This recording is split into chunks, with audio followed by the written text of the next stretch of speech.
ధనలక్ష్మిలతోనే దేశం బాగు అంటూ వికసిత్ భారత్ సాధనలో మహిళల ఆర్థిక సాధికారత కీలకం. ఆ దిశగా ప్రభుత్వాలు బడ్జెట్ పెంచాలి, డిజిటల్ అక్షరాస్యతను విస్తరించాలి, సంస్థాగతంగా జెండర్ సెన్సిటివ్ బడ్జెట్, ఆరోగ్యం, విద్యా నైపుణ్యాల్లో సమాన ఛాన్స్, మహిళాభ్యున్నతి కోసంలో తిరుపతి డిక్లరేషన్, చట్టసభల మహిళా సాధికార కమిటీల సదస్సులో లోక్సభ స్పీకర్ ఓం బిర్లా, తిరుపతిలో ముగిసిన 2 రోజులు జాతీయ సదస్సు అన్నటువంటి వార్తని హైలైట్ చేశారు. అయితే బాధ్యత కలెక్టర్లదే అంటూ ప్రజల నమ్మకాన్ని మేమే కాదు మీరు నిలబెట్టాలి, సీఎం మానవీయ కోణంలో నిర్ణయాలు తీసుకోవాలి, క్షేత్రస్థాయిలో పర్యటించి సమస్యలు తెలుసుకోవాలి, కొత్త కలెక్టర్లు తమను తాము నిరూపించుకోవాలి, vision document, Bhagavad Gita, Quran, Bible, మంత్రులు ప్రగతిలో భాగస్వాములు కావాలి, శాఖలపై సంపూర్ణ అవగాహన పెంచుకోవాలి, జిల్లాల ప్రగతి చైర్మన్లుగా వాళ్ళని నియమిస్తా,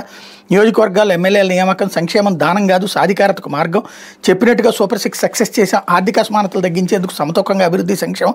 యువత ఉపాధి కోసం జాబ్ మేళాలు, త్వరలో శాశ్వత కుల ధృవీకరణ పత్రాలు, ఆటో డ్రైవర్లకు అక్టోబర్ 1న 15,000, తొలి రోజు కలెక్టర్ల సదస్సులో సీఎం స్పష్టీకరణ అన్నటువంటి వార్తను హైలైట్ చేశారు. ఇక్కడ కూడా చూడండి ఎంత టాక్టికల్గా ఉంటుందంటే,